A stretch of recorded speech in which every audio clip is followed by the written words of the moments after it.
What is up, everybody? Welcome inside the Guilty as Charged podcast. My name is Steven, and I am your host, as always. And joining me today is my guy, Tyler. Tyler, what's up, man? How you doing this morning? Doing very well. Yesterday we did a thing. Tomorrow we're going to do a thing. And Tuesday you'll see the thing. Yeah, it's going to be so much fun. I seriously cannot wait. Also got news about another thing we've been working on, too. Oh, yeah. And also our plans for the draft coverage are all coming together. So gonna have a lot of guests coming on this show while we are live streaming each day of the draft.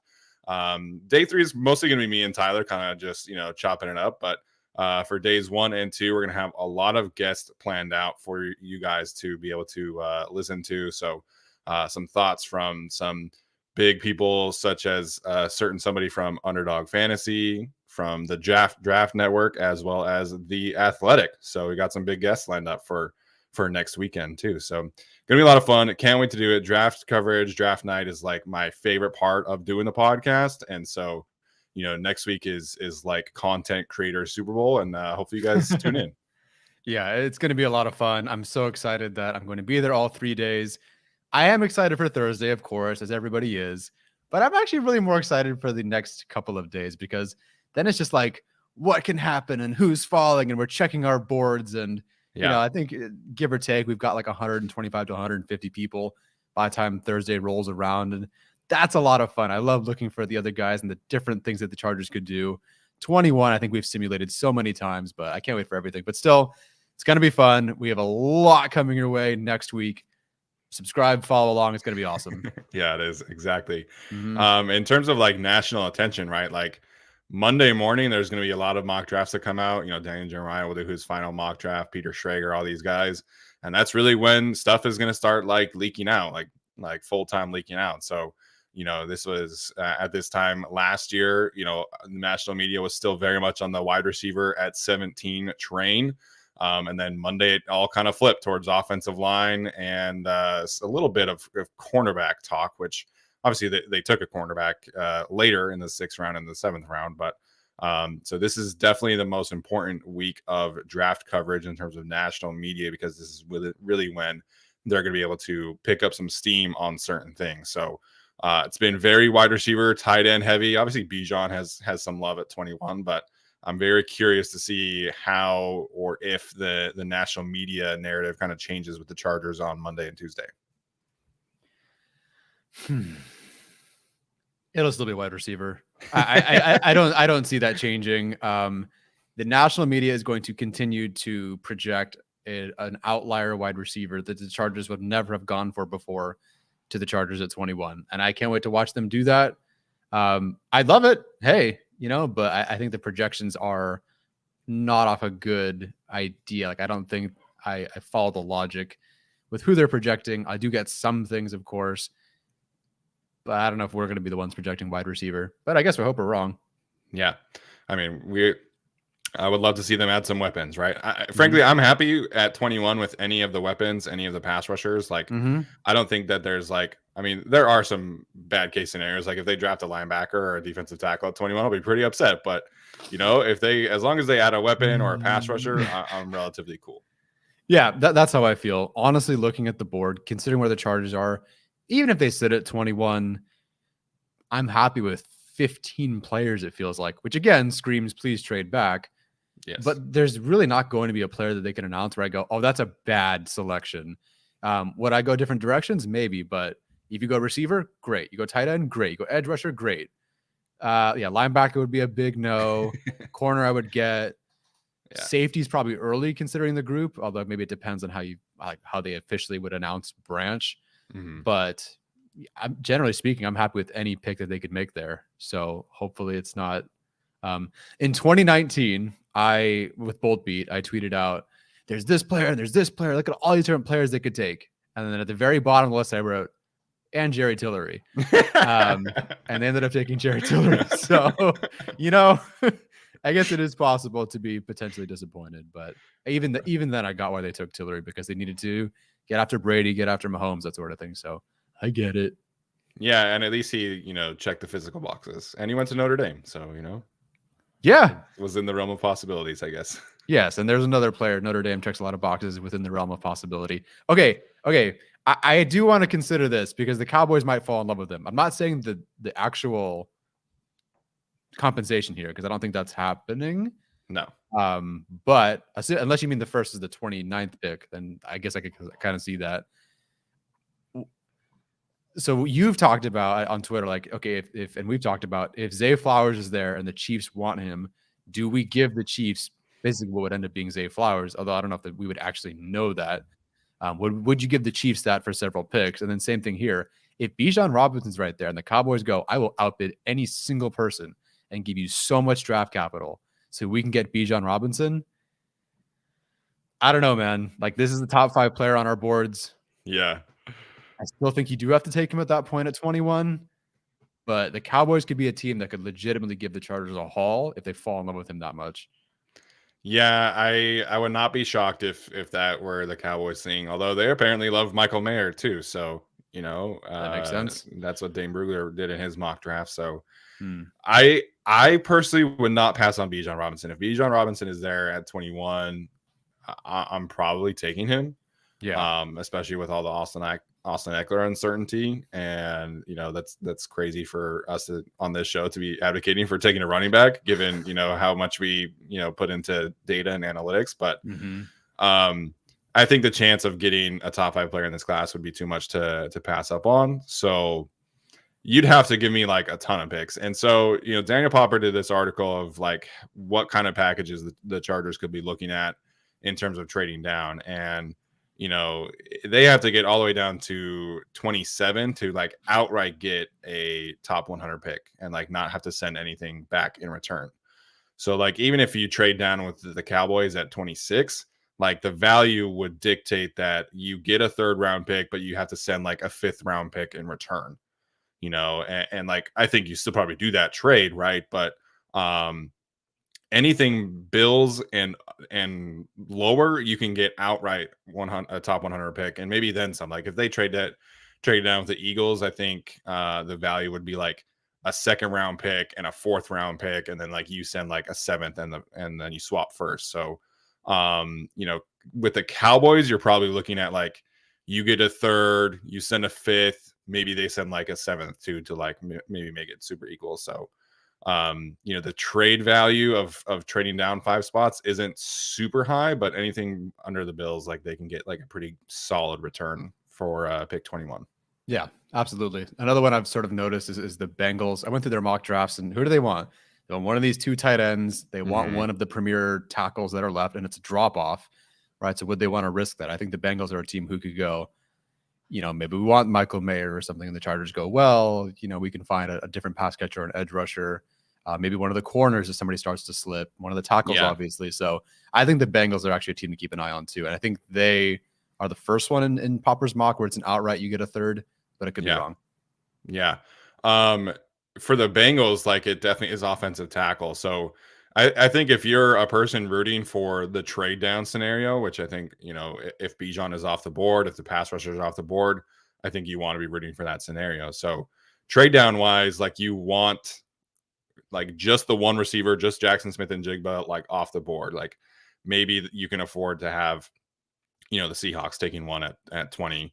Maybe you want an offensive tackle on the board too, on Anton Harrison, or, the league seems a lot higher on DeJuan Jones than I am.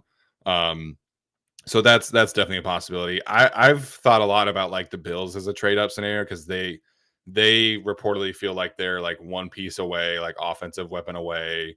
A lot of people have connected them to Bijan Robinson, but similarly to the Eagles, like they don't value running back that way. So they're reportedly enamored with Jordan Addison, and like, I don't know if he would make it to 27. So like, I think to me, like them trading up to 21 to get Addison would make a lot of sense, especially if the Seahawks took like Zay Flowers at 20. Yeah, I'd be happy to give the Bills that pick. Not that I dislike Addison. We'll see in a bit. Like, I think he's obviously a good receiver.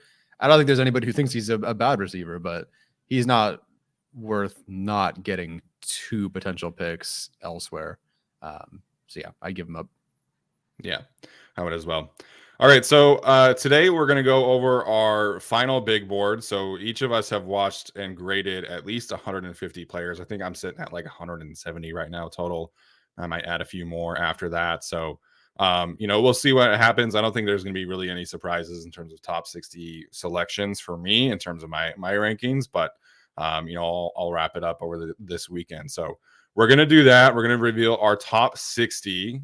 Before we get started there, Tyler, I just want to have a conversation about some players that have maybe made some significant moves after a rewatch, after like revisiting, after testing or something like that. So let's start from a positive light first. Who's somebody who, upon a rewatch after the combine, has moved up pretty significantly for you in this class? Yeah, I would say it's a big Iowa theme, but Sam Laporta for me has moved up. He's not necessarily in terms of ranking, because I think he was 6th before. I think now he's 4th. But like in terms of the big board ranking, yeah, he's moved up pretty significantly.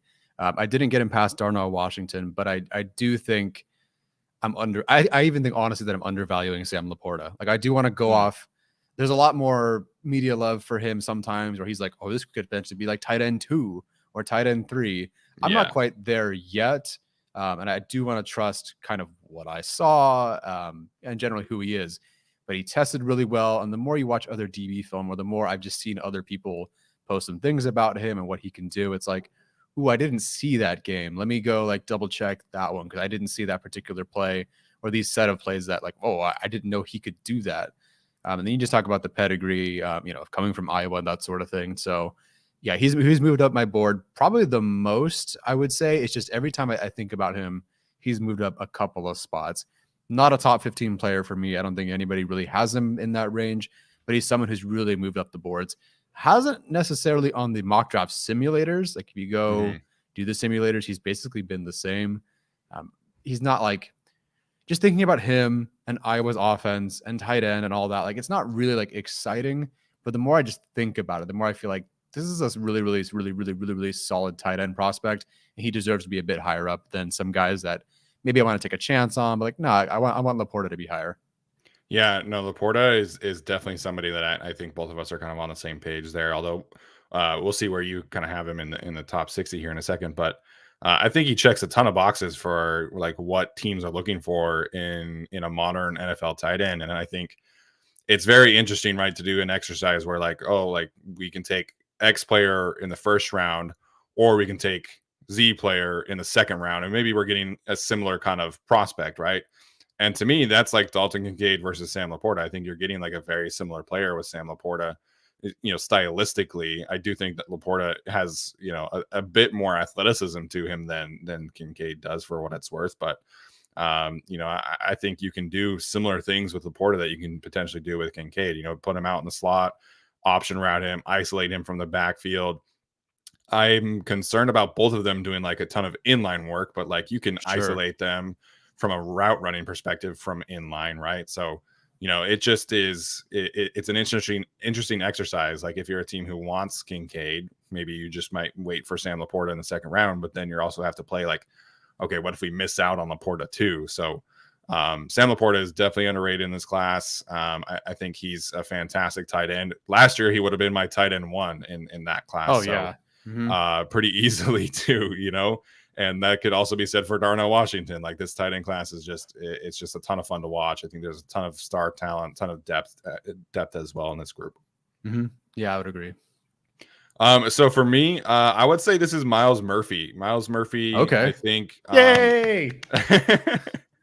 I think when you watch his 2022 tape, you see almost like a discount version of Jadeveon Clowney. And I mean that as like a compliment, but because I think like his strength is like run defense, right? And being able to set the line of scrimmage and then stack and shed and be able to make plays on the football. Like I think when you watch his 2022 tape, that's what stands out, is his ability as a run defender. Somebody who can be physical, mug up the line of scrimmage, and then like occasionally show you some good things as a pass rusher. But then you go back and watch some of his 2021 tape, and some people have pointed this out. They did lose their defensive coordinator and a bunch of defensive coaches. And I believe their defensive line coach left as well after the 2021 season. That the defensive coordinator obviously took the job at Oklahoma as the head coach. So you go back and watch the 2021 tape, and I think you just see a different kind of urgency as a pass rusher. And so I think he had a bit more of a plan, felt a little bit more comfortable You know, in 2022, there was a lot more like 4-eye stuff from Clemson's defense, and that was both for him and Brian Brzee. This could be Brian Brzee too, for what it's worth. But Miles Murphy currently has a first round grade for me, so that this is where I'm going. So I think if you watch the 2021 stuff, I think you feel much better about his ceiling. And I think you feel great about his floor because of that run defense, because of his strength at the point of attack, and because of his get off. Like, I think he does have one of the better get offs in this class. So when I watched Miles Murphy on first watch, I gave him like a mid second round grade. And then once I watched the 2021 stuff, I bumped him up to a first round grade. So he's right at the cutoff. He's right at a 7 for me. So I don't think he's like an elite, talent, but I do think that he's definitely worthy of a top 15 selection. If he's there for the Chargers at 21, I'm probably sprinting to the podium at that point. Yeah, that's disgusting. The idea that Murphy and Mack could line up next to each other and just power rush somebody is absolutely disgusting. I mean, really anybody. There's several edge rushers in this class, of course, but Nolan Smith definitely has something different to him. It's a completely different kind of player. Mm-hmm. What Murphy brings is just the power, the get off, and the motor combined with each other. Like, it's just a great pairing with good athletic traits as well. Like, he's a lot of fun. I liked him a ton. First round grade from me. Again, not like you said, not an elite grade. He's not Will Anderson, but I do think he's a legitimately solid player. And he's fallen. It seemed like he was the edge, 3, potentially 2. I think there was a point he was edge 2 on the consensus board over Wilson. Yeah, but Wilson's kind of jockeyed up the board. Murphy, I mean, like, now you can get him in mock drafts for the Chargers, and that typically hasn't happened. So I'm not saying that's what the NFL feels. It's obviously very different than a consensus board, but I don't know, man. If he's there and you're screaming for, Jordan Addison, no offense, like, I'm sorry, as a USC fan, I'm taking Miles Murphy. Like, he's just awesome, and it's a perfect pairing with him. Really, any of these edge rushers, but like the idea that you could also use him inside and he can work a lot with Jay Rodgers. Yeah, like, it's just that would be a dream pick for me, to be completely honest. Yeah, I was doing an AMA on Twitter yesterday, and somebody asked me like dream scenario, and Miles Murphy is in that scenario, right? Because I think this team needs more pass rushing juice. They need a long-term answer at edge. Like, hypothetically speaking, like, you presumably lose one of Joey Bosa or Khalil Mack next year. You get Miles Murphy in this room for a year to learn from these two guys, to develop and take that step. And then he's your edge 2 next year at this time. So would love that scenario. As Arjun points out, there are some teams that obviously he fits a lot of the physical prototypes for. The Packers at 15, Seahawks at 20. Those are definitely, possibilities for him. Same thing with Lucas Van Ness. I think Lucas Van Ness is in that same kind of conversation at 15 and 20, although Van Ness kind of has some more top 10 hype than Murphy does. There's a certain team in Philadelphia that is pretty commonly linked to Lucas Van Ness. At 10? At 10, yes. I mean, honestly, if any team can get away with it, it's a team with a bunch of freaks on their defensive line. Yeah. Like, that's a great spot. I mean, all the pressure's off. Yeah. Reddick on one side and Van Ness on the other is a perfect, like, 2 different kind of tandem. And then Jordan Davis, obviously, and all these guys. Like, that's a good D line, man.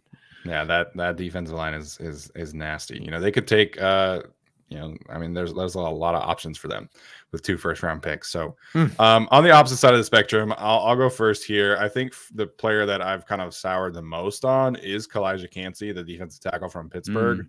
Mm-hmm. He was one of the first players that I watched, and I think from a pass rushing perspective, like, you see the burst off of the line, you see his ability to make plays as a stunt man, as a looper, you see his hand usage as a pass rusher.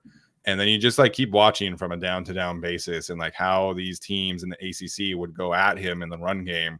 Mm-hmm. And, they were not afraid to say, hey, like, where's Cansey at? Like, let's double team. Let's go duo. Let's go right at him.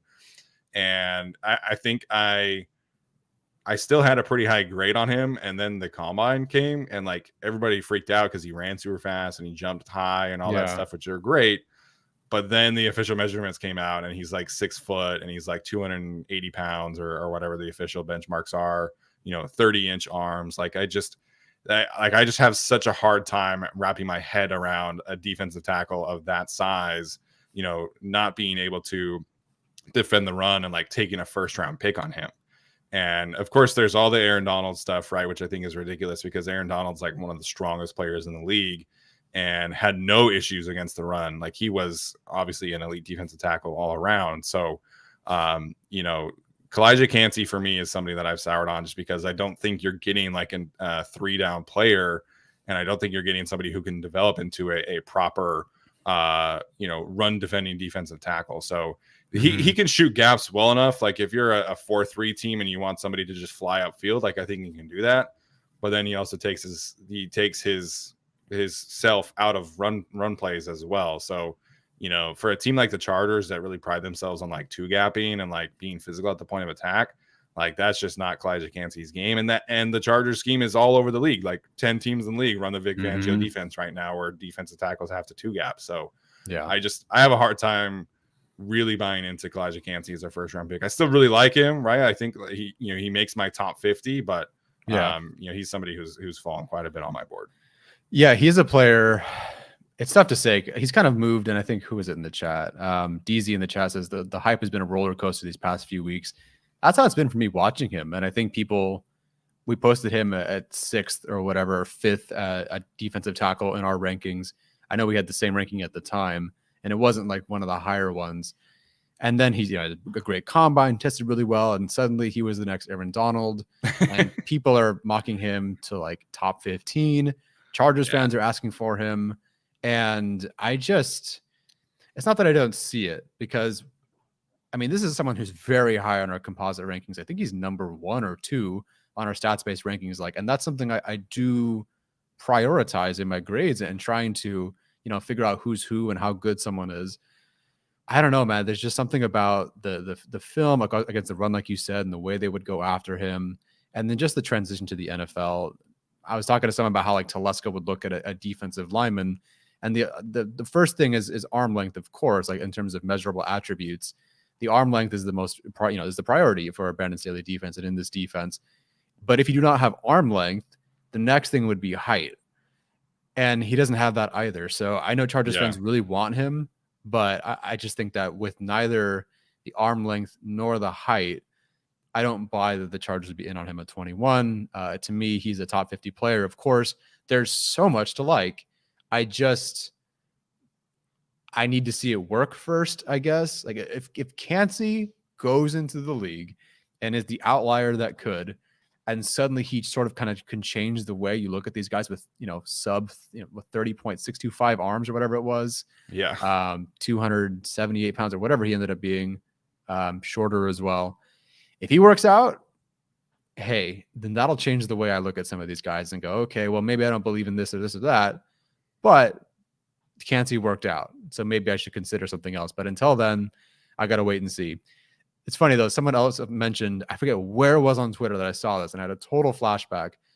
There were only like X amount of players that were like drafted and played a certain number of snaps in the NFL with that arm length. And one of them was Tenny Palapoy, who was a former Charger. So nobody drafted him in the first round. No. But that is something to keep in mind. So there.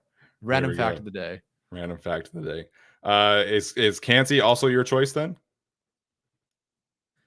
No, because he was never really like high up on my board. He wasn't my choice, but he also hasn't moved. Like, he's moved up some because I'm like, okay, I kind of see what people are going for with the whole pass rush thing.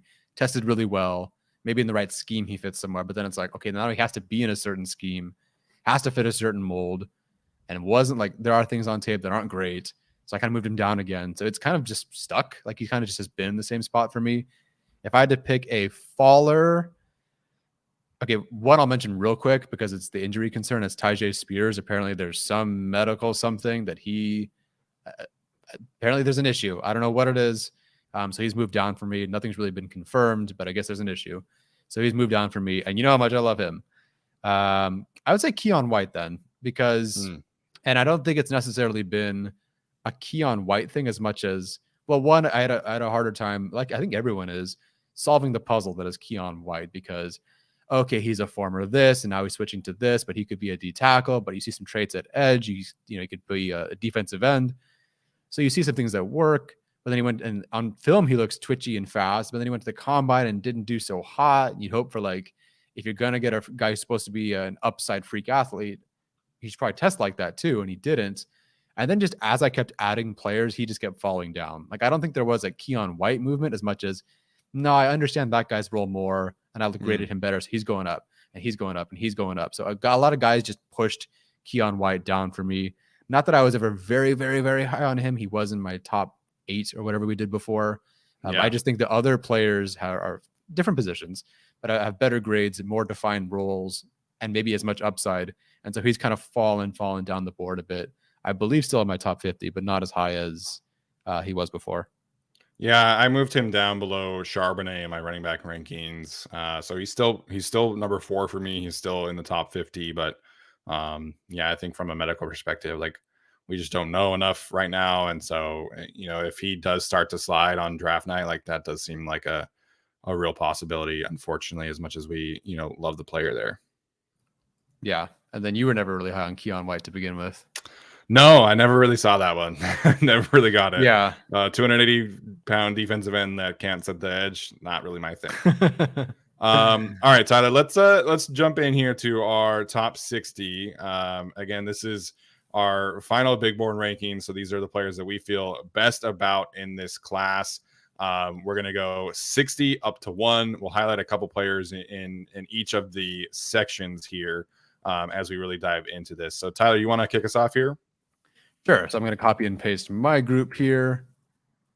I haven't put an asterisk next to everyone's name that has an injury, so maybe I missed someone, but 60 to 51 for me. 60 is Zach Charbonnet, then Jair Brown, Trevon Dexter, Keanu Benton, Calais Ringo, Isaiah Foskey, Jack Campbell, Cody Mock, Keon White, and Tyjae Spears. A lot of players that I like. I think most of them have a second round grade in this group here, so I do really like them. As you're going through my list, as people are looking at my list, running backs, linebackers, they fall down several spots just because of positional value. So I like Jack Campbell more than Keon White in terms of grade. But if Keon White's going to play, pass rusher, edge rusher, like that is going to take precedent over Jack Campbell. So sure. That's my grouping. Cody Mock hasn't really moved for me. Foskey, I've really tried because some people are like, well, why do people dislike Foskey? What is wrong with him? Because he tested well, the numbers are solid, he's got the right length and the size for the position. It really just comes down to the film and watching him try to rush the passer. Like, if you want power, then I think he can do that, but there's not much after that. And I tend to not like Foskey types, I guess, in terms of edge rusher. I try to look for guys who Bend. Bend is good. Bend is the thing I like. That's the Nick Bonito. That's a Jalen Phillips. That's the things that I'm looking for typically. Like, that's the most important thing with pass rush plan, of course. Foskey just doesn't have any of those things. I do think he's a legit option at 54 for the Chargers. And I'd be totally cool with that because he fits a lot of things that they want to do. And you could do worse than finding someone who's actually very good against the run. But in terms of like the most important thing in the NFL, it's rushing the passer. And I just think that there are other guys who can do more. Yeah, I like the balance of Foskey and Chris Rumph as like your backup edge rushers, right? But I think from a pass rushing perspective, like, you always look for somebody who really has a plan. And like, do they have something that they really hang their hat on? And can they counter off of that? And in college, like, you can really get by, like, frankly, you can get by as long as if they have like the one plan that works, right?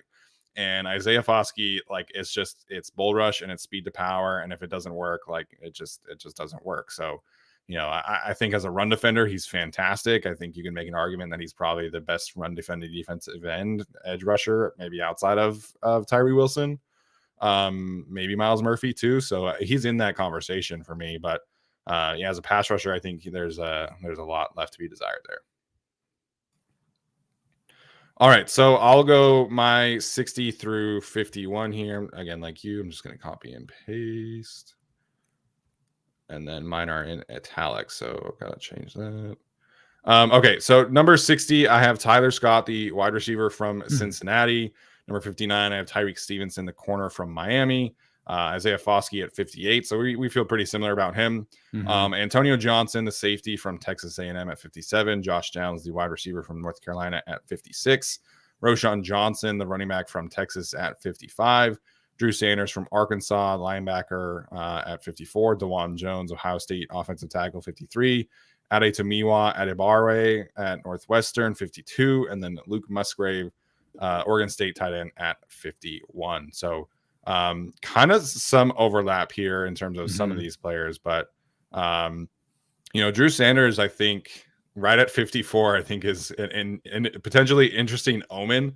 One of the guys I talk with on Twitter quite a bit has mentioned the idea of like the Chargers taking him at 54 and maybe replicating the Kyle Van Noy role with Drew Sanders, which I think makes a lot more sense. And if you have that kind of role for him in mind, I think that would bump his value up. I think if you're just talking about Drew Sanders as like a pure off-ball linebacker, then you probably have him sitting here at 54. So it just kind of depends like what you envision for these players.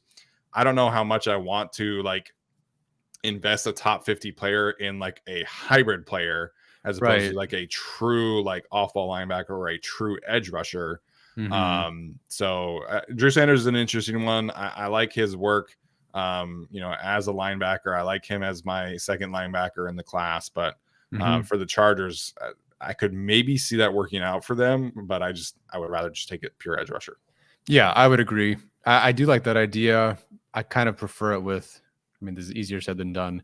Either Nolan Smith or BJ Ojulari. Not that either of them play linebacker, but you could line them over the A gap. You could do some other things with them, although they'd be more of an edge rusher. So I kind of prefer like an edge rusher type who can line up over the A gap and do some linebackery things than a linebacker who also isn't like clearly defined yet in his role. It's not like in college for 2 years, 3 years, he was this certain role and played that, and we have film and numbers and stuff like that. It was the 1 year, and it was a lot of great stuff, but a lot of hit or miss stuff as well.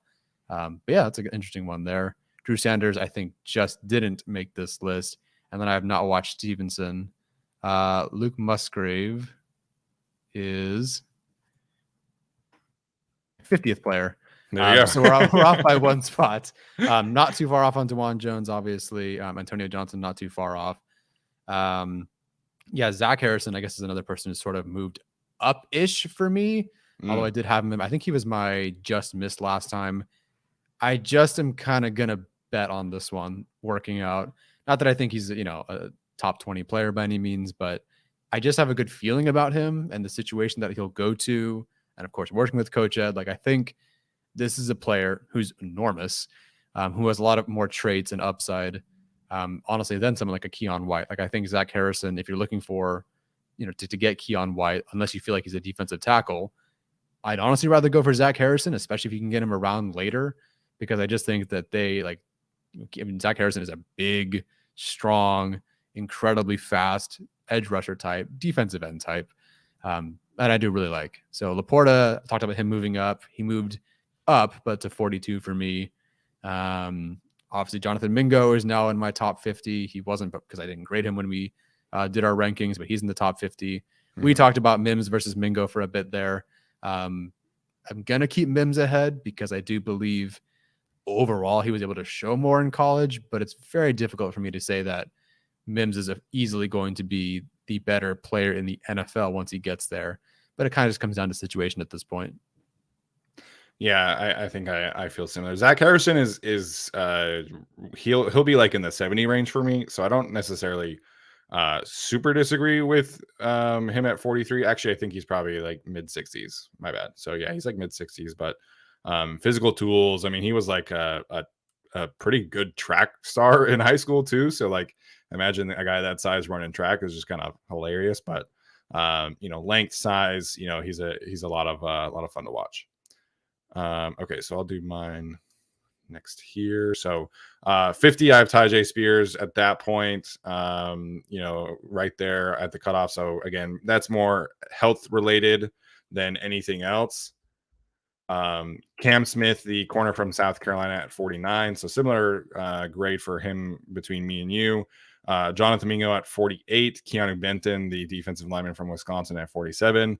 Zach Charbonnet at 46. Felix Anudike-Uzama at 45. Marvin Mims at 44. So pretty similar there between the two of us.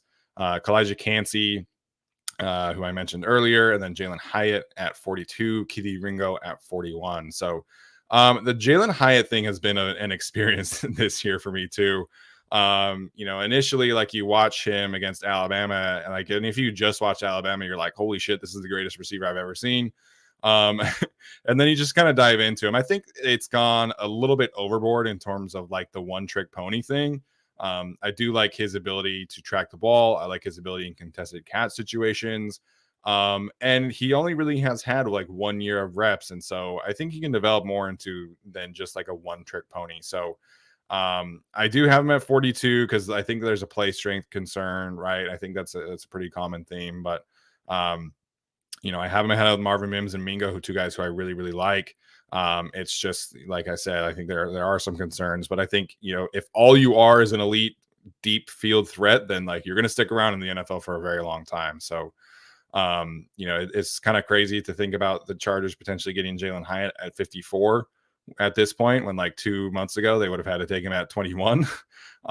So I would be thrilled, man, if they get Jalen Hyatt at 54. I think that's an incredible value, and he really elevates the offense. So haven't talked a ton about Jalen Hyatt recently, but I do think that the consistent dunking on him as a one-trick pony has gotten out of hand. Yeah, I don't really get that one either.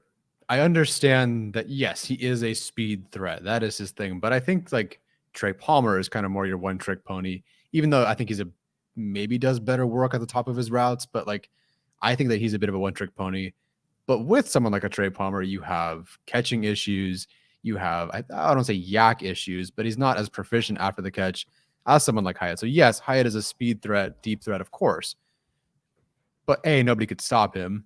Like Hendon Hooker said, it's not my fault. Nobody on defense could stop him, my receivers. And yeah, Jalen Hyatt, like it was very difficult for him to be stopped. So he's solid. I think he can do great work after the catch. His hands are fantastic. So there's a lot more to him than just that. I think when people just mention, oh, he's a one-trick pony, like I feel like there's more attributes to be added to that. Like, yes, he's a fast, speedy receiver, and that is kind of his trick. But he can also work after the catch. He also has great hands. And he's not one of these guys in this class that's shorter. Like if you're looking for speed, let's say speed threat Marvin Mims or speed threat Jalen Hyatt, some teams will go, let's go with Hyatt because he's a taller guy. And so yeah, we feel a bit better about his body type perhaps than someone like Marvin Mims. So, if he's there at 54, I would honestly, if the Chargers traded back to 29 and took him, I would get it, or whatever it is, 30. Like I would understand why they would take him in the first round, because I do think he's that talented. He's not in my top 30. I think he's just outside my top 30, but a lot of talent there. And there's just not a lot of guys in this class who are both fast and his size and with the numbers that he has. Like he was first in this class in yards per route run. You can't forget that too. So a lot more boxes checked with Jalen Hyatt than I think people are giving credit for. Yeah, and I do really like the way that he uses his pace of speed too. Like like there is nuance in how you use speed. And that's something that Tyler Scott also talked about at the combine. It's not just like, oh, you just run really, really fast. Like you have to be able to like control it and be able to throttle down. And I think you see some of that with Jalen Hyatt in terms of his ability to throttle down and do some of the shorter routes and make an impact in that regard. So again, like he started for 1 year in Tennessee and everybody's like, oh, like he's done developing. It's like, well, he's 21 years old and he's played for 1 year. So I think there's a lot of room to grow for Jalen Hyatt for sure. Yep. Alrighty. I'll get into the top 40 getting. Oh, nope. Don't do it. There we go. Okay. So Jalen Hyatt comes in at 31 for me, but I'll work backwards. So Darnell Washington at 40, Jartavius Martin at 39, Kalijah Kancey 38, Mozzie Smith 37, Jahmyr Gibbs 36, Adetomiwa Adebawore at 35, Felix Anaduke Uzama at 34, Julius Brent 33, Emmanuel Forbes 32, and Jalen Hyatt at 31. I do like Adetomiwa Adebawore a lot. I obviously have him over Kalijah Kancey. I'm looking for Javon Dexter. I don't know where he ended up on my list. There he is. Yeah. Okay, good. Yes, I do like him more than those guys. I just fell in love watching him. Not the edge rusher reps because they sucked, but the idea that he gets to play defensive tackle when he reduces inside and does what he does, I think that's really, really, really, really exciting. So the film wasn't as great. I almost think that's kind of like watching Jartavius Martin try to play slot corner. I don't like the numbers weren't great there. Martin gave up a lot in the slot, but you're projecting what I think his role will be in the NFL. And guys like Martin, guys like Adebawore, I think they're going to be really, really good at what they do if they're allowed to do what they're good at. Yeah, he's just not somebody that you can put into one spot. Like you have to be creative with him. And I think for a team like the Chargers, like that would be a fantastic fit in terms of like what they're looking for. You can play him as a 5 technique, in nickel packages with 4 defensive linemen, right? You can put him on the inside.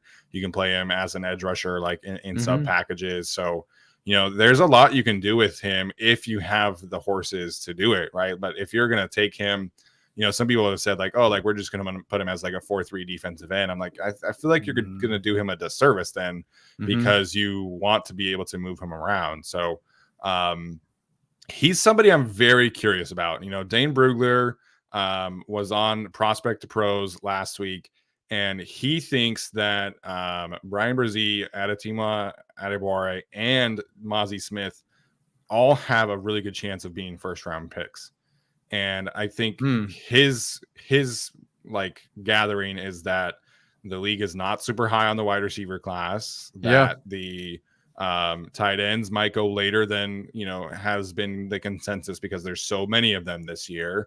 And so his thinking is that some of these teams who need defensive tackles are going to take a defensive tackle in the first round and then wait on and address the weapon standpoint later on.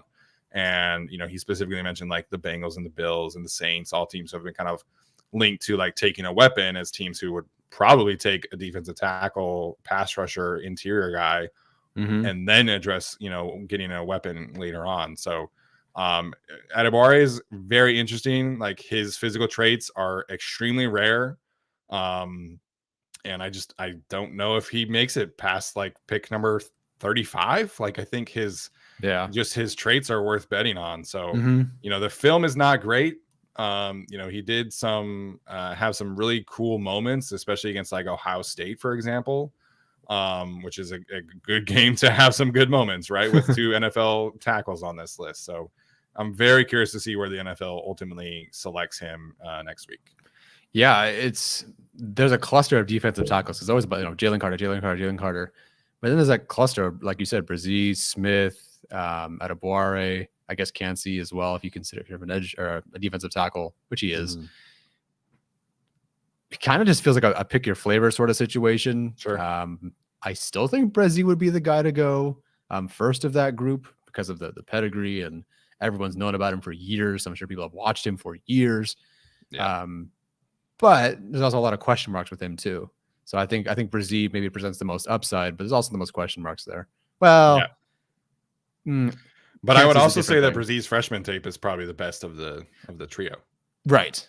And that's the thing that the NFL teams want to go for. It's like, okay, we could take Adebawore because of what he did last year, and then what he could do at defensive tackle. But like, if we can make Brzee work, like, I would still not rule out the Chargers taking him if they traded back. I just feel they're like, oh, really big, really talented guy who works with someone that we work half our darn defensive line with anyway, who, if we hit on him, he's going to be like freaking amazing.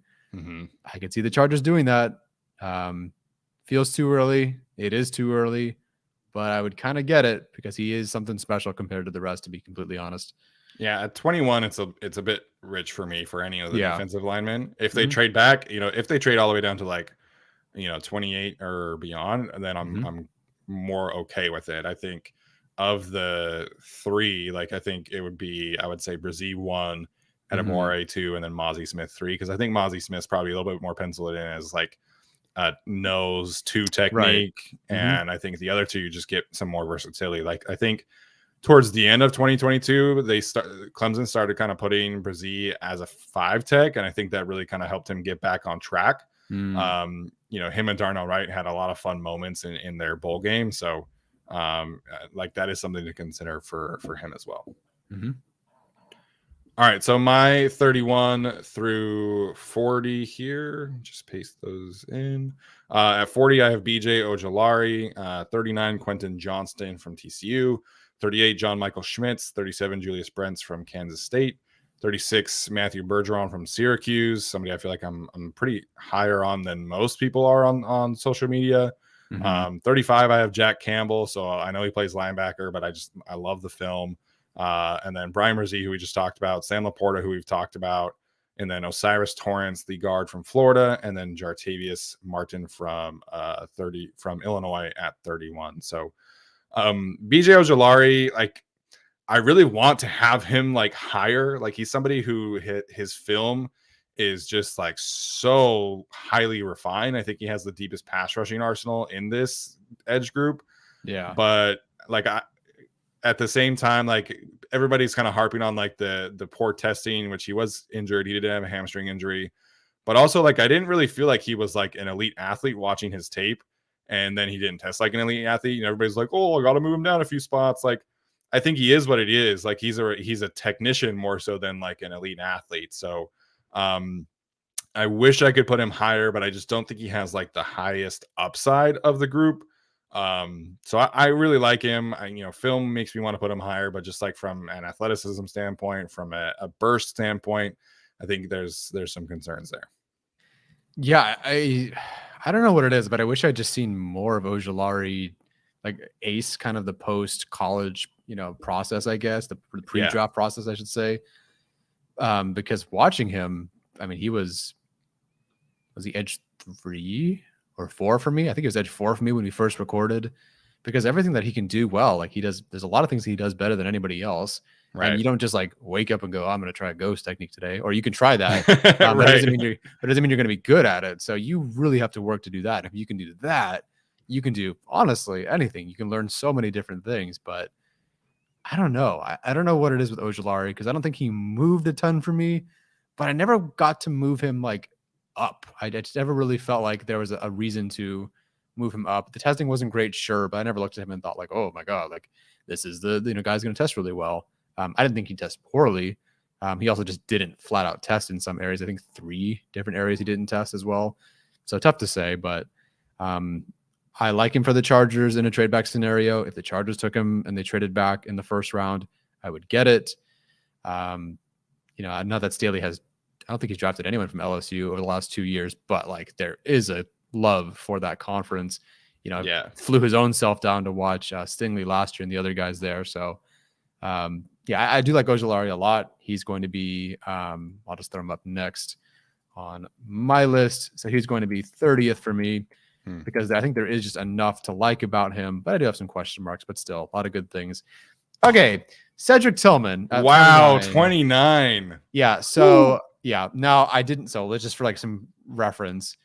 Zay Flowers is 23rd, Jordan Addison 24th, then Quentin Johnston, then Cedric Tillman. So he's wide receiver 5, I believe, for me. 1, 2, 3, 4, and then JSN will be number 1.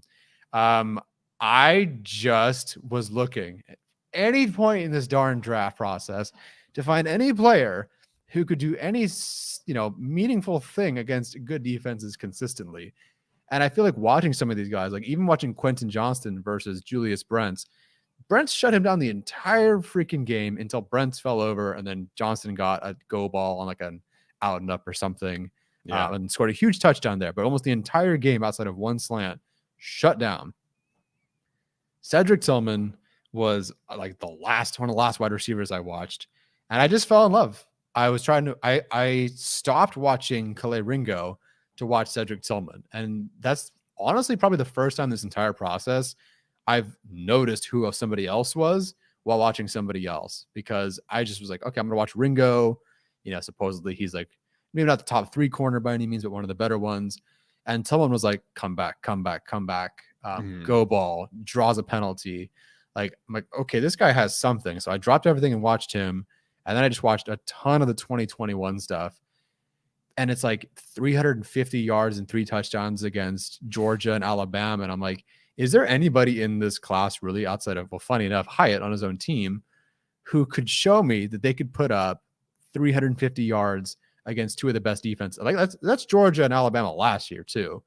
And so like, is anybody in this class able to do that? Like, honestly, does Zay Flowers have a set of games like that? Yes, against Rutgers or Wake Forest or NC State. But even then, I don't see 350 yards against Georgia and Alabama. And Cedric Tillman could do that. Like, and it was kind of the same 3 things. He's sort of stuck in that, let's say, Jonathan Mingo sort of thing, where it's like, you go vertically, you catch a comeback, maybe a screen. That's it. But I mean, just the way he was bailing out Hendon Hooker, the way he was able to, work on contested catches, and compared to a lot of his peers in this class, he can actually catch a football, which is really nice to see. Kind of important. An important thing for a receiver is to receive. So yes, he can definitely do that in contested catch work. I just love him. I don't know what it is, but Johnston has the quote unquote upside, and Tillman is lower a bit for me now than he was before because he's older. Not like old, but a lot of these players in this class are 23, 24. It's almost not a concern for me at this point in this class because everyone's the same age. But he is older, and I think Johnston has, some more upside. But as I've said since the beginning, like Johnston was number 2 in my receiver rankings before, but it was the most uncomfortable I'd ever felt ranking a player because I just like the idea of betting on him to be the number 2 receiver in this class or to rank him there. It didn't feel right. And just this whole process. And then of course, then he goes and tests. Not that great. Like Quentin Johnston runs slower than the Chargers average wide receiver 40 that they've invested in. Like I'm like, just for a moment, his 40 time is slower than what the Chargers have invested in on average, which is something. Pair that with the drop rate. And I said this in Discord yesterday. Quentin Johnston to me just feels like Trevor Penning last year, where I think he's talented. I think he's probably going to be good. I hope he's excellent. He'll probably go to a really solid team. If you're Pete Schrager, you gave him to the Chiefs, which means I'm going to really eat my words. But if he ends up at a really good team, it's going to be awesome. But I don't want to find out. I do not want to be the team that finds out how bad these drop issues are. And then someone posted his pro day where he's running 2 goal balls in shorts, dropping 2 passes right through his hands. And it's like, do I really want to bet on that? So, he's 4th on my receiver list for me. He moved down from 2 to 4. Receivers is obviously the big thing for me here. So Flowers is 2, Addison is 3. So he's moved up a tiny bit. Johnston 4, Tillman 5. I love Tillman. I do not like Johnston, yet Johnston is ahead because I'm betting on the upside. But that's the draft, I guess. Yeah, there's a ton of bust potential with Quentin Johnston. I think there's also a ton of like wide receiver 1 potential there as well. So risk reward, I think there's no better player to be that kind of prospect than Quentin Johnston. I am at 39, so like you watch his film and you're just like, I want more out of you. Like I want you to be more physical. And like I don't necessarily think that like the contested catch rate is like a huge concern as much as just like the consistent like lack of play strength that he demonstrates. And then you mentioned the drop rate, and that shows up as well. He is an alligator arm catcher. Like he wants to catch everything with his body. His receiver coach who trains him in the offseason talked about how like he prefers to like almost like anticipate where defenders are and then catch the ball. And so like that's why like he's late to get his hands up, and so he ends up just kind of catching it with his body. And the receiver coach was like, yeah, that's not a concern, you can easily fix that. But it's like that's his nature though. That's his instincts telling him that I need to like look where I'm at and figure out where the defense is and then catch the ball. And to me, that's a problem. Like that's not something that gets easier in the NFL. So the contested catch rate I've kind of like eased up on him for, but the consistency of how he catches the football, I think is a big concern. Yeah, catching the ball in the chest is a huge concern. We've been frustrated by it with as Chargers fans with someone like Mike Williams, but at least Mike Williams is catching those sideline passes like impossible rates, and I mean he's just incredible at those. And Johnston doesn't even have that. Johnston's better after the catch. Like they are 2 different players. People have been, oh, Mike Williams, Quentin Johnston, 2 different players completely. But in terms of like slants, short route stuff and trying to catch the football, it's that problem is similar. So, I hope he does well. I hope he's excellent. It's just a player that I have a lot of concerns with. And to me, I would get why the Chargers would take him at 21. I would get why they trade back and take him. But I don't love him. I mean, again, he's 27. Like I'm higher than you, and he's only 27th for me. There are other players that could fall to the Chargers who I just would prefer more. Yeah, 100%. Arjun's co-host on their podcast, Tej, pointing this out. Quentin Johnston's calling card is yards after the catch. He's got the best yards after the catch rating in this class. So like maybe that bumps him up in NFL that's really kind of prioritizing it. And I could see that, but to me, like people want to take Quentin Johnson and put him like an X receiver box. And I would much rather put him in like a Z receiver box where like you're treating him how the Titans would treat AJ Brown, where you're doing a lot of benders, you're doing crossers, you're doing slants, and just getting him on the move and allowing him to like kind of take that concern away from him where he doesn't have to go up and get it. Like I would rather get him the ball and get him easy catches, easy touches, let him go get yards after catch and really just like hammer that trait of his. I would agree. All right. 21 through 30 for me. At 21, I have Anton Harrison, the offensive tackle from Oklahoma. At 22, I have Mozzie Smith from Michigan. 23, Emmanuel Forbes, Mississippi State. 24 is Zay Flowers. So pretty similar between me and you there. Will McDonald from Iowa State, the edge rusher at 25. Is McDonald higher than this for you? Oh, no, he's at 20. He's like, okay. Yeah. Darnell Washington at 26. Lucas Van Ness at 27. Again, I think that where I have him is not really indicative of like his ceiling. So 27 is probably a little bit low, and I understand that, but I think from a pass rushing perspective, his potential is just so high, but it's hard to ignore the lack of development there. Darius Rush, the corner from South Carolina, who I feel like I'm significantly higher than most people on, at 28, Jordan Addison at 29, and then Joe Tippmann, the center from Wisconsin, at 30. So I guess this is the time to talk about Zay Flowers. Zay is basically candidate number one on Chargers social media for how much people want to draft him at 21. And I get it. I think, he would offer a different kind of dimension that they haven't really had since, I don't even know the last time they had, a yards after the catch guy like this. So, maybe like since if you want to count Tyrell Williams, I guess. I was gonna say like the idea of like Stevie Johnson, maybe like. Yeah, I know Keenan compares himself to Steve, or he learned from Stevie Johnson a lot. So I'd have to go back and see Stevie's yak because that also hasn't been Keenan's game. Yeah. Sure. I don't know. So anyway, Zay Flowers would definitely give them a different dimension, right, of what they have. I do think he is being miscast in general on social media. Everybody wants to highlight like the play against NC State where he went up and contested catch and just mossed a guy, right? And like, oh, like he's a vertical threat. I think if you're taking Zay Flowers, you're not treating him as like a true vertical threat. I think he can do that kind of stuff. But to me, he's more of like a well-rounded Kadarius Toney type where you want to do short routes, you want to do yak, you want to do end arounds, jet sweeps. Be creative with him and get the ball in his hands. And Steve Smith did this great video with the Underdog Fantasy guys where they noticed this trend where Zay Flowers would almost like, face people up and go head up and treat them like it's almost like a running back trait where he wants to like get you like parallel with his body and then make you miss. And so I think that that's his best attribute to me is his ability in space to make people miss and, take a 6-yard pass and turn it into a 20-yard gain. I don't think you are taking him and putting him as a Z and running some go balls and posts and having him split safeties and like, throwing, 60-yard bombs to him. I don't think that's his game. So if that's what you want at wide receiver, I think that's great. Again, I think that's a different dimension than the Chargers do need. Yeah. But I would just, kind of caution people thinking that they're going to get this guy who they're just going to, unlock Justin Herbert's like vertical potential. Like, I don't think that's what you're doing with Zay Flowers. So I would be happy with the pick. I think he would definitely help the offense, but I think he is just being miscast on social media.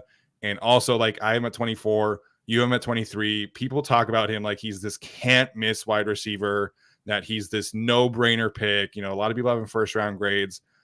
I would push back on that. We have not seen a 5'9" wide receiver be like a consistent all-pro, Pro Bowl perennial player since Steve Smith was around. And I think that Steve Smith offered like so much more vertical ability than what Zay Flowers can give you. So I like Zay a lot. I would be happy with the pick at 21, but I push back on like the amount of hype that he has on Charger social media. Yeah, can't miss it is tough.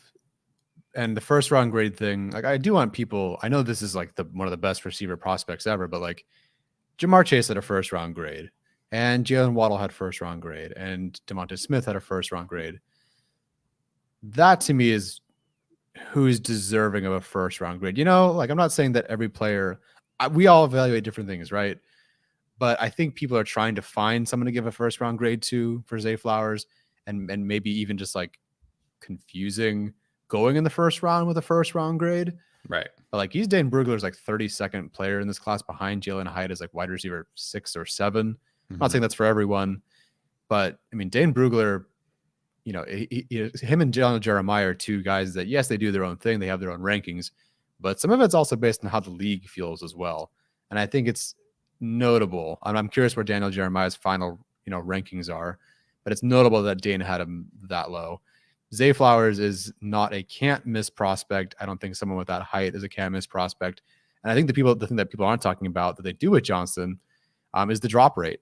Zay Flowers has better hands, but Zay Flowers has a troubling drop rate as well. Like I believe in the 15 or 20 receivers that I had charted statistically, he's like 13th in drop rate, which isn't, middle of the pack. I guess that's okay.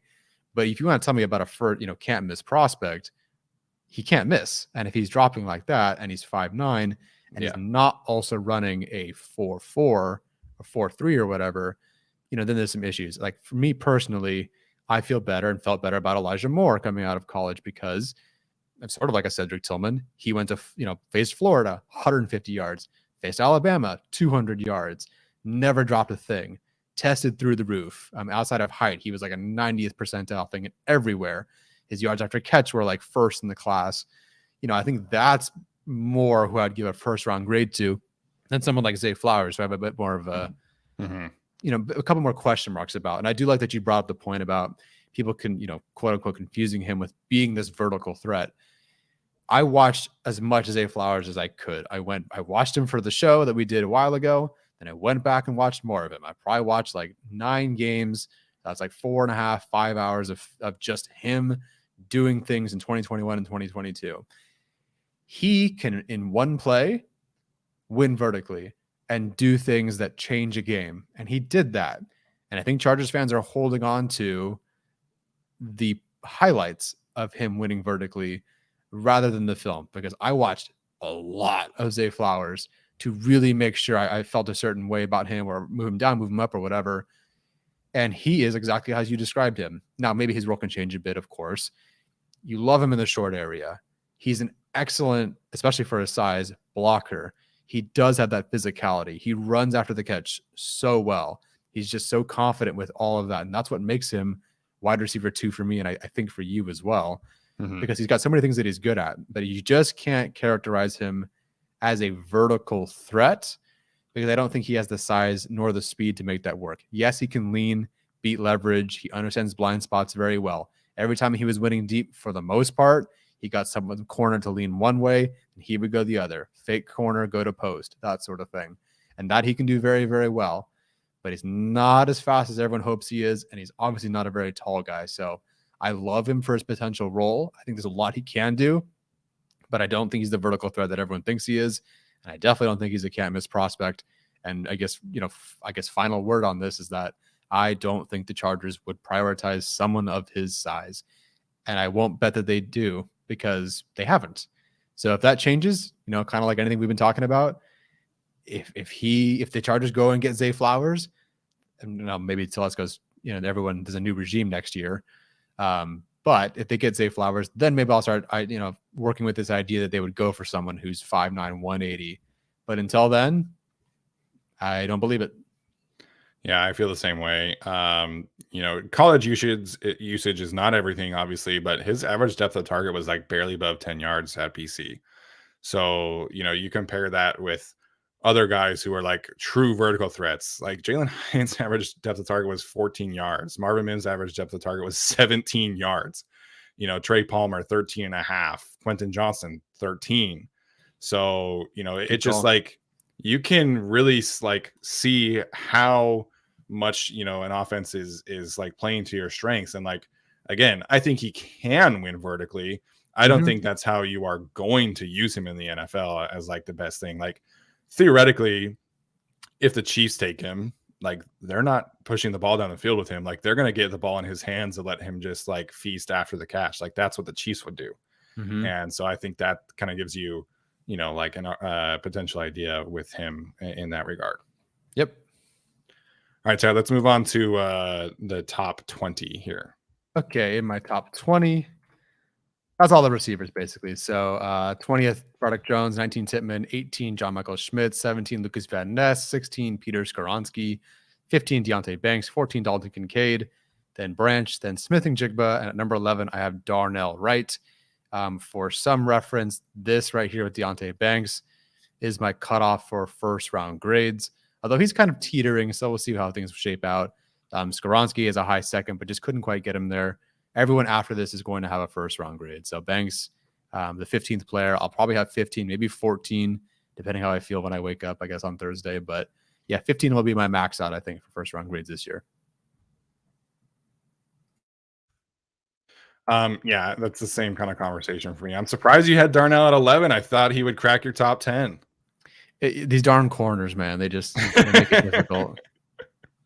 Yeah, absolutely. I feel the same way. Although he did make my top 10 for what it's worth. So at number 20, I do have Jahmyr Gibbs, the running back from Alabama. So kind of gives you an idea of like how highly I think of him in this class. And then I have Steve Avila, the interior offensive lineman from TCU at 19, Michael Mayer, tight end from Notre Dame at 18, Broderick Jones, tackle from Georgia 17, Peter Skoronski at 16. So we both have him at the same spot. Nolan Smith, the edge rusher from Georgia at 15, Brian Branch, my last first round grade for me. So I have 14, you have 14 as well. Dalton Kincaid from Utah. So me and you have Kincaid and Branch flipped. And then Miles Murphy, the edge rusher from Clemson, who we talked about. And then Jackson Smith and Jigba at 11. So Smith and Jigba, Murphy, Kincaid, and Branch all have a 7 for me, which is right at the cutoff. So that kind of gives you an idea of like how this class is viewed. Like we just talked about, like a can't miss wide receiver, right? Like even Jackson Smith and Jigba, who is my wide receiver 1 and number 11 overall, I would say he's not a can't miss wide receiver. I think he is a really, really solid first round grade.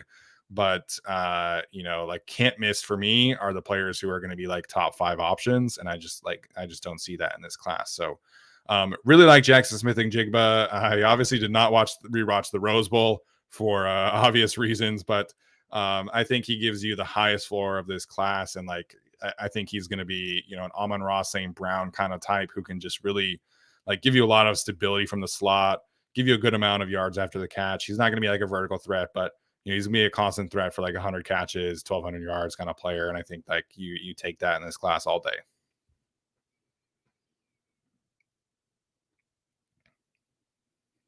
Oh, Tyler, you're muted. Good for me. I'm surprised that Dalton Kincaid is not a first rounder for you, or sorry, a top 10 pick for you, player. Yeah, I mean, like I have to be honest, like I have to be fair, and I think the film from this past season lends itself towards being a first round grade, right? But he's 24, he doesn't give you a ton of blocking in line, so he's a first round grade. But I think to be like a top 10 player as a tight end, you've got to be like a no brainer prospect, like a Kyle Pitts kind of prospect. So. Be a little nitpicky. I mean, I have him at 13 overall. Like I love him as a fit, as a top 15 pick, but yeah. I mean, he's not without faults, right? And as much as I do enjoy watching him, and the USC type came across my timeline again today. Had a lot of fun retweeting that one. But yeah, I think you've got to be fair about his age. You've got to be fair about his lack of blocking. And I think those are definitely concerns that kind of, prohibit him from being top 10.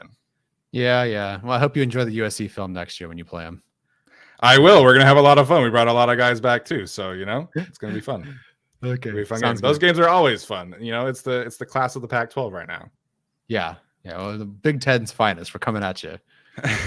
Big 12 or whatever we are now. Big 16. Yeah. Big 10. Yeah. But next year we got one more year of the Pac-12, and the Pac-12 is gonna be a ton of fun this year. All right, Tyler, let's get your top 10 here. All right, top 10 for me, Jalen Carter. That's a character off-field sort of thing that we're not even sure about yet. Then Nolan Smith, Miles Murphy, Paris Johnson Jr., Tyree Wilson. I have 3 corners in my top 5. That's Joey Porter Jr. at 5, Christian Gonzalez at 3, Devin Witherspoon at 2. Bijan Robinson comes in at number 4. That's not a great thing. That's a running back thing. But even with how much I pushed on running backs, Bijan made it all the way to 4th. That's how good he is. Then Will Anderson, number 1, despite Chris Sims' best efforts to get Will Anderson as edge 6 or whatever he was. Or is it Chris Sims that did the? It was Chris Sims, yes. Yeah, of course. I should put Will Anderson higher. What's higher than yes, despite that, Will Anderson to me, one of the players we just turn on one game and go, yeah, I probably didn't need to watch anymore. Like, he's just an excellent player. Witherspoon, Gonzalez, Robinson. To be honest, like, I think the 4 players listed here, I think are in a slightly different tier of their own, but still like first round grades for the rest of these guys here. So, yep, still Witherspoon number 2. I don't usually have a corner this high, but Witherspoon, Gonzalez, and Porter Jr., 3 corners in my top 5. Love them, honestly. And then again, Banks made 15th for me. The class is that good. The class is that good. So I have 4 in my top 10, including Joey Porter Jr. So I forgot the junior there. My mistake, Mr. Joey Porter Jr. So Jalen Carter at number 8. I have him. So part of our grades, we do also have a scale for like blue chip players. So Christian Gonzalez, Will Anderson, and Bijan all have blue chip grades for me. Meaning like those are guys who I think you can pencil in for. Ooh, that's too dark of a blue. That's fine. Okay. So those are players who I think like grade wise merit, like perennial Pro Bowl consideration. So those are guys that I think are truly elite players at their position. Bijan has the highest grade overall, but like you said, running back positional value, you can't put him over a corner and an edge rusher. So Will Anderson, again, a fantastic player. We didn't even talk about him when we did our edge rushers because it's just like, he's going to go potentially number 2 overall. So, generally speaking, I really hate player comparisons, but it's really hard to ignore, after watching Khalil Mack all season, how just positively Will Anderson compares to him, just from a play style, from a strength standpoint. And, Will Anderson, a lot of people will point to his decrease in production, but they had him playing inside a lot more often this year at Alabama. It's a lot more 4-eye stuff. And I think he's just, in a system where he could have just pinned his ears back as a 5 technique or wider, he would have had, an elite production. And I've said this before, Aiden Hutchinson was a Heisman finalist last year. And Will Anderson had 25 more pressures than him on the season. And nobody was really talking about it because it was just it was all Aiden Hutchinson and Michigan was so good and everything. And Alabama's down season was, an 11-2 season or whatever. Right. So Will Anderson is a fantastic player. And then I have Paris Johnson at number 4, Devon Witherspoon at 5, Tyree Wilson number 6, Deonte Banks 7, Jalen Carter is number 8 for me. From a pure grade perspective, he would be right after Bijan. But again, just the character concerns, I think you kind of have to bump him down a little bit. And then Darnell Wright, number 9, Joey Porter Jr., number 10. Yeah, honestly, for most of this process, maybe different 1 or 2 or 3 versus 4. But you and I didn't really disagree on a whole lot, I think. Well, maybe Cedric Tillman. But overall, he's just not my style, man. He's not even my style. I don't know what happened. Even Miles Murphy is not my style. I feel like with this class, a lot of guys that I didn't think I would love or really like, just kind of, I don't know, they impressed me more, or they were just different from their peers enough where it's okay, thank you for being the thing that I've been looking for. So fun group. As you said, though, I think on social media, or even the last time we talked, I loved the second group and the second few tiers of this class more than I did watching the guys that they're good, great. And you move on. Nobody I really fell in love with outside of Darnell Wright and now Paris Johnson Jr. because he speaks Chinese. But I just love more of the players later on. Honestly, talking 61 through 150, would have almost been more fun because I love some of the guys in there. Yeah, absolutely. So this draft was different, right? I think this is the first draft class where the defensive players are like truly the focus in this group. And I think the offensive tackle, tight end certainly has an argument there, but you know, I would argue that corner and edge rushers are the two best classes in this group. And I mean, like, look at this top 10, right? Like, you know, there's 2 edge rushers, there's 3 in the top 12. You know, I have Nolan Smith at 15. So I have 4 edge rushers in the top 15.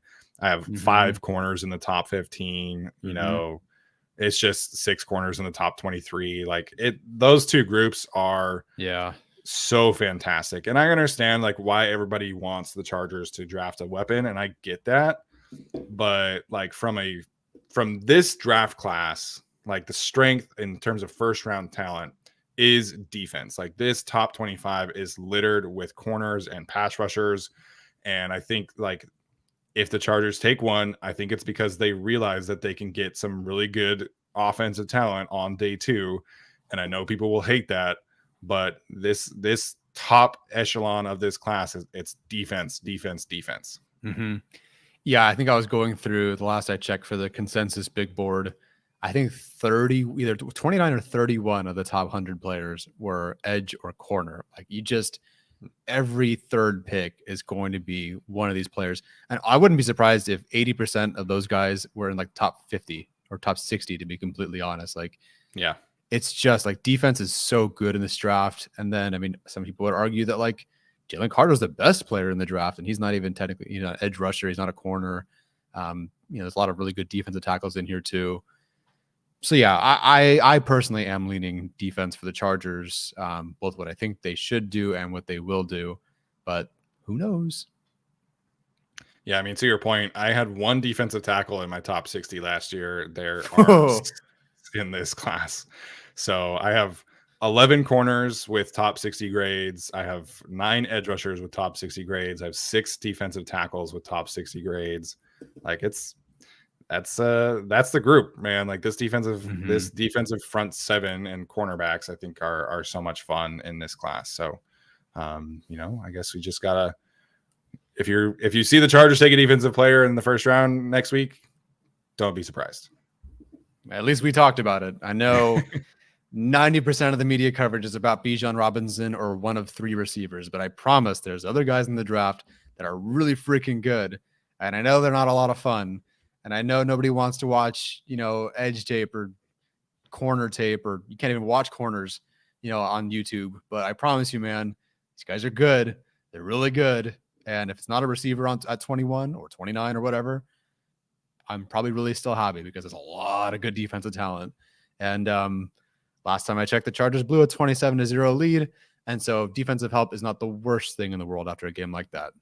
Yeah, absolutely agree. And there's more than one round in the draft. Like, there is like there's this concept of like, oh, the Chargers are prioritizing adding weapons to Derwin James over Justin Herbert. It's like, yeah, but they can do both. Like, they can. And, you know, you can add a receiver at 54. You can take an offensive, you know, playmaker at 54 and do basically the same thing. So, you know, there's not a huge difference in grade from Zay to Marvin Mims for us, right? But there is a pretty big drop off from, you know, Miles Murphy to the next guy, or Lucas Van Ness to the next guy. Like, it's just, you know, defense is in play. And, you know, it's just, there's 7 rounds to a draft. There's 2 sides to the football. There's special teams as well. So you got to be able to build everything. You can't just build receivers. Yep. This is it, man. This is our last live show before the draft, dude. Is this year 4? This is year 4. This is our 4th draft, man.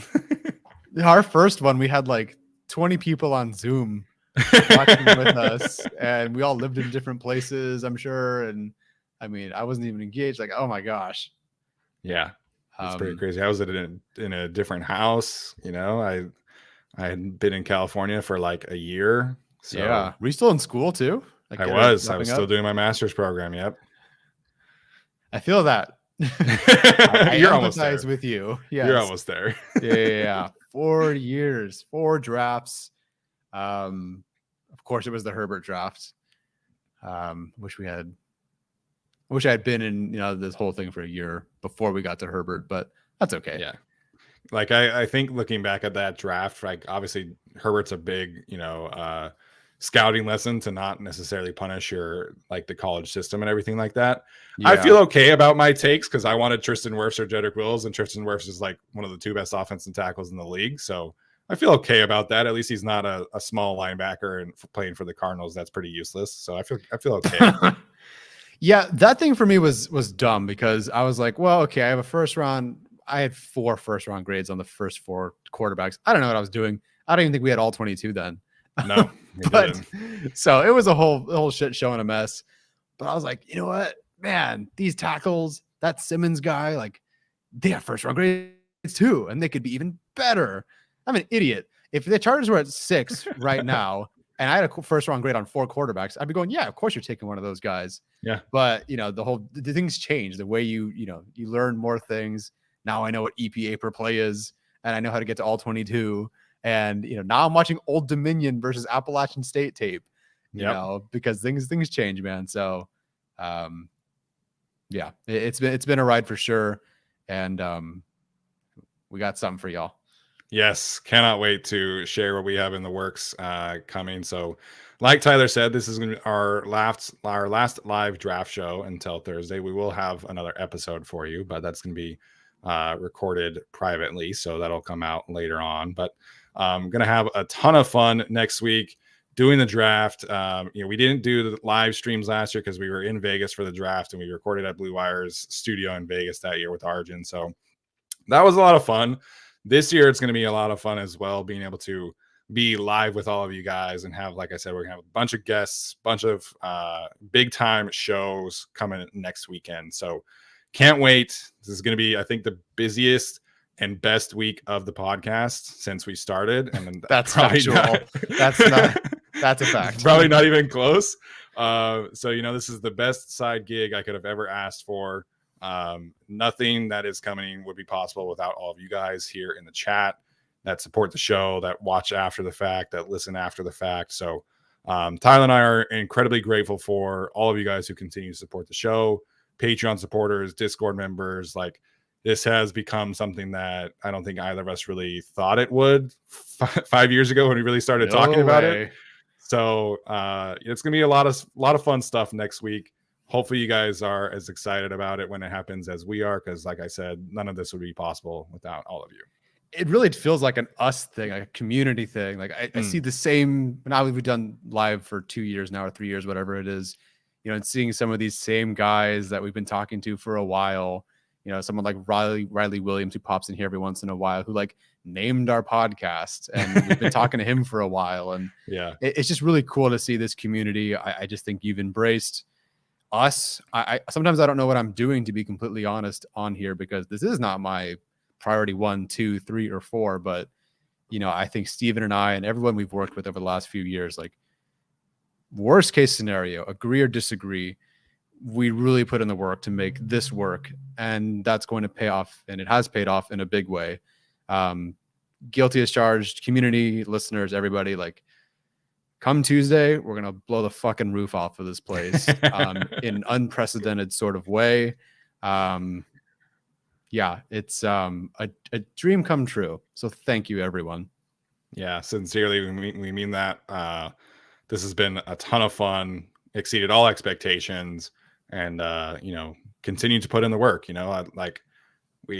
Like I said the other day, watching draft prospects means a ton of work. It's not like we can just on off YouTube highlights and be like, this guy does this really well. Like I have scouting reports on 175 players, and that's like, not as extensive as like Dane Brugger by any means, who has like, this guy was a 7th grade shot putter. And I'm like, okay, Dane. But I mean, it has like athletic profiles in there. It has, like in cases of players who I watched in 2021 versus 2022, like, oh, like this player did this as a freshman, this player did this as a sophomore, like Jordan Addison. Like, it has like, I have like almost a whole page of Jordan Addison stuff, because you have to watch 2021 as well. So it's a lot of work. It's a huge love project. We love doing it. But none of it would mean anything without any of you guys watching and supporting the show. So sincerely appreciate all of you. Tuesday is going to be a ton of fun. Next week is going to be a ton of fun. And that's going to do it. So stay tuned for everything that comes next week. You will not want to miss a second of it. and we will see you guys later.